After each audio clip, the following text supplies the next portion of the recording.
cumulatively speaking, we have done types of feed, food, है ना, उसके कॉन्स्टिट्यूएंट्स, एंड साथ ही मैंने जो फॉर्मुलेटेड फीड है हमने नहीं बनाया, फॉर्मुलेटेड है, जैसे कार्ब का फीड है फॉर्मुलेटेड है, उसमें कितने % मिनरल होने चाहिए, कितने % कार्बोहाइड्रेट, कितना % प्रोटीन होना चाहिए, this is all formulated. So I will give you the composition, उसका पूरा कंपोजिशन है, फ्राई के लिए कितना चाहिए, फिंगरलिंग्स के लिए कितना चाहिए, वो सारा कंपोजिशंस विल गिव यू. अच्छा, बिसाइड्स दिस क्या क्या होना चाहिए, कि बार बार हम कहते हैं कि जो डाइजेस्टिबिलिटी है और जो उसका एनर्जी है, these are the two other separate things. तो हमें ये सारी चीज़ें हमें उसके लिए एक हमें रिजाइम या लेवल फिक्स करना चाहिए एट ईच, जैसे क्या डाइजेस्टिबिलिटी लेवल है उसका, क्या उसका एनर्जी लेवल है, तो ये सारे रिजाइम हमें या हमें ये लेवल हमें फिक्स करने पड़ेंगे. अभी 2 को एडमिट करूँ कि इतने % उसमें प्रोटीन है. जैसे मैं बता दूं आपको कि पाउडर्ड एल्गी भी, कल भी हमने बात करी थी कि algae is also one of the constituent of the fish spirulina algae, that is also one of the that is also used as an attractant. उससे अट्रैक्टिव मतलब फीड को गुड पैलेटाइज कर देता है वो फीड को, बिसाइड्स द न्यूट्रिटिव वैल्यू.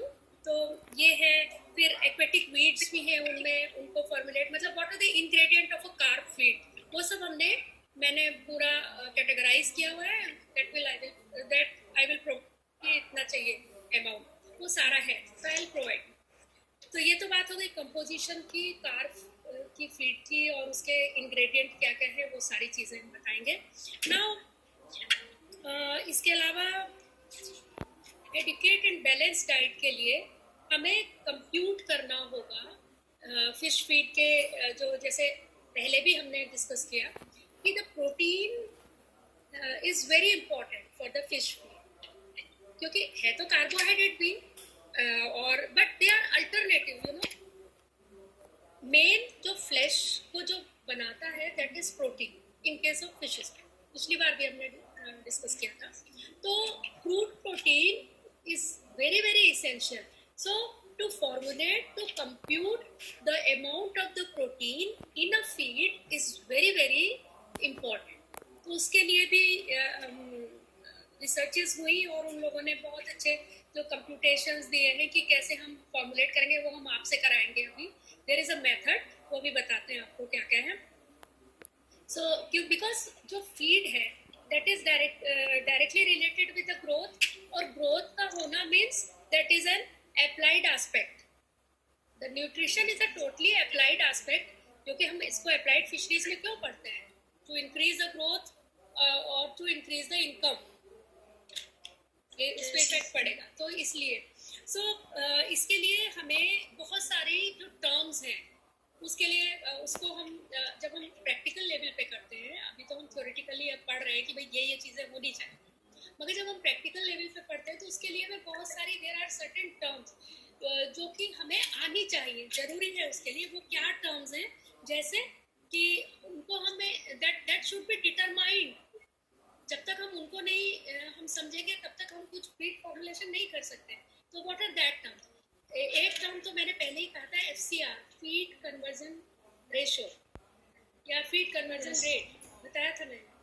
तो FCR का फॉर्मूला क्या होता है, जैसे amount of feed consume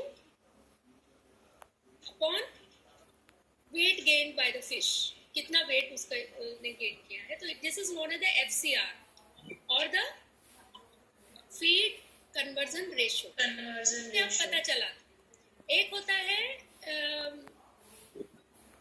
average body weight, average body weight. तो उसको हम कैसे करेंगे कि जैसे प्रैक्टिकल एस्पेक्ट की हम बात करते हैं फिश में, फिश फॉर्म में, या कोई जब इंटेंसिव फिश कल्चर की बात कर रहे हैं हम, तो उसमें कैसे हम करते हैं कि हम रैंडम सैम्पलिंग करते हैं फिशेस की, ठीक है.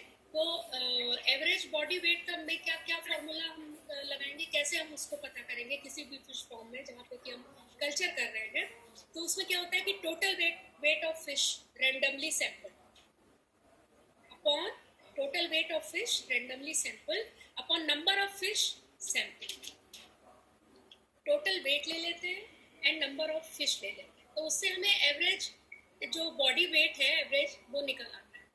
Now again there is a term that is daily feed ration, मतलब हमें कितना फीड उसको डेली देना है वो कैसे हम कंप्यूट करेंगे, फॉर्मुलेट करेंगे. इसके लिए भी again there is a formula, daily feed ration, जिसमें कि ये अभी मैंने कहा average body weight into stocking density, कितना आपने स्टॉकिंग किया है, and into feeding rate. Again, feeding rate is directly pertaining to this FCR, feed conversion ratio.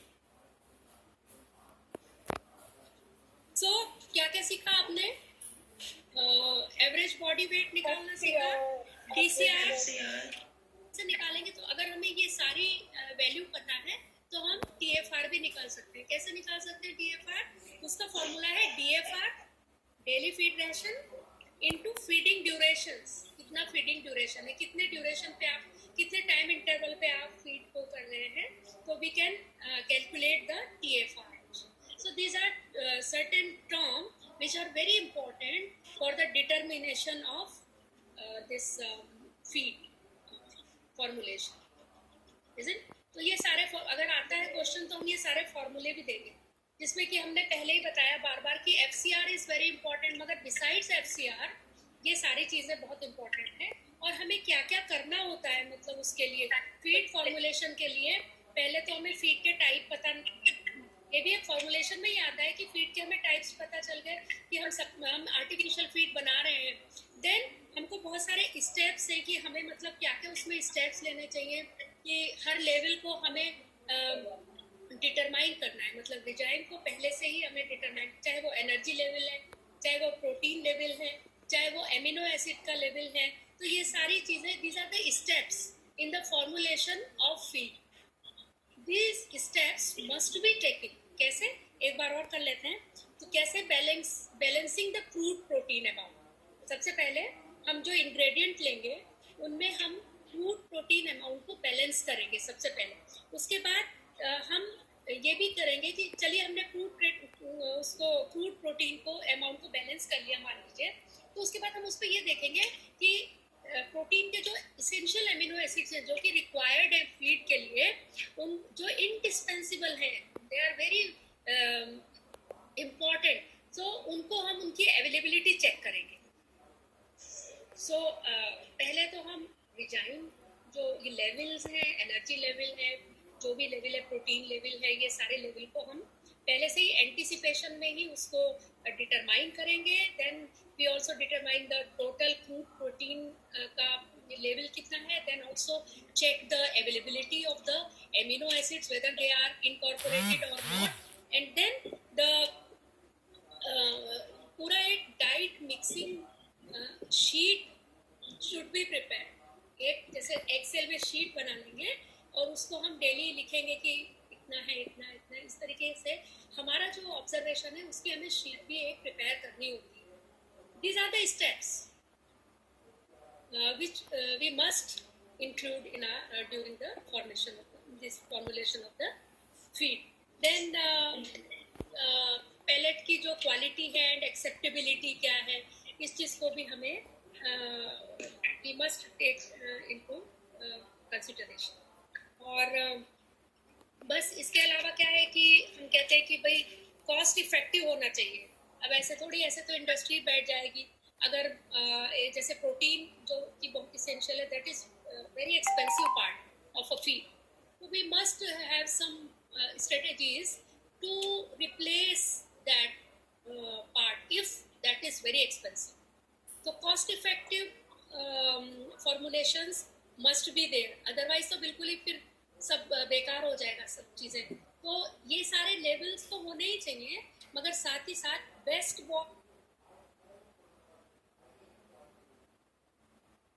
किस तरीके से उसको करें. तो हम उसमें we can compare the two feed कि उसका एनर्जी लेवल कितना है या उसकी कॉस्ट कितनी है. तो at the different level we can per unit में हम उसको कर सकते हैं. फॉर एग्जांपल जैसे कि हम कैसे कर सकते हैं, कॉस्ट पर यूनिट ले लें उसकी. जैसे मान लीजिए हमने एनर्जी ले रखी, हमने किसी इंग्रेडिएंट, मान लीजिए फॉर एग्जांपल व्हीट है या कोई दूसरा बार्ले है, तो हमने उसकी कॉस्ट की इतने का कॉस्ट पड़ रही है और उसमें इतनी एनर्जी है, ठीक है, और उसमें बार्ले में इतनी कॉस्ट है, उसकी इतनी एनर्जी है, तो हम क्या करते हैं, जो कॉस्ट है पर यूनिट एनर्जी, उसको उससे डिवाइड कर लेते हैं, ठीक है। तो when we divide the two and compare, तो ये देखेंगे कि किसकी कॉस्ट कम आ रही है, किसमें एनर्जी ज़्यादा है, तो हमें जो भी चीज़ रिक्वायर्ड है उसको हम ले सकते हैं। तो these are certain methods to make the formulation more efficient, समझ रहे हैं आप? तो ये कुछ चीज़ें मैंने स्टेप्स बताए कि भाई हर लेवल का एक उसका डिटर्मिनेशन होना चाहिए, और हर लेवल हमको पता होना चाहिए कि एनर्जी लेवल कितना है। जैसे कि एक एनर्जी होती है मेटाबोलाइज्ड एनर्जी होती है, एमई बोलते हैं उसको, एक डाइजेस्टिबल एनर्जी होती है उसको डीई बोलते हैं। एनर्जी की अगर फॉर्म में देखें इसमें, तो हमें उसके हर लेवल को डिटरमाइन करना होगा, और उसके लिए जो फॉर्मूले हैं डिफरेंट, ये तब आती है चीज़ें, अभी तो हम थ्योरेटिकली पढ़ रहे हैं, मैंने बार बार कहा, ये चीज़ें तब आती हैं जब हम उसको वास्ट लेवल पे करते हैं, कहीं जाके प्रैक्टिकल एस्पेक्ट है ये फीड फॉर्मुलेशन की। So one of the very important practical aspect is the computation. सबसे पहले computation, you know the protein is the very first essential constituent of the feed, मैं बार बार हम बता रहे हैं। So for the formulation, for the computation of the protein, crude protein in a diet can be calculated with the help of Pearson square method. There are methods. One is the trial and error method. आप इसको कैसे भी कर सकते, try कीजिए, error आती है, trial and error method is one method is, but another method is a Pearson's, क्योंकि पियर्सन ने इन्होंने किया था इसको, तो इसको पियर्सन्स स्क्वायर मेथड कहते हैं। तो मान लीजिए कोई क्रूड प्रोटीन का अमाउंट परसेंटेज दी हुई है, और दो आपको इंग्रेडिएंट दिए हुए हैं, बार्ले एंड व्हीट दिए हुए हैं, मान लीजिए फॉर एग्जाम्पल, तो उसके भी आपको अमाउंट दिए हुए हैं, तो you have to constitute some new feed having that particular, एक आपको गिवन एक क्रूड अमाउंट दिया हुआ है protein, so how will you compute that? So there is a method of computing this feed, the new feed, कि आप उसको कैसे रिप्लेस कर सकते हैं। तो फॉर एग्जांपल एक एग्जांपल हम करते हैं, अभी आप लोग करिए, उसको मैं बताती हूँ, क्योंकि यहाँ पे भी board can be use some board and some इस तरीके की चीज़ें होती हैं इस पे क्या?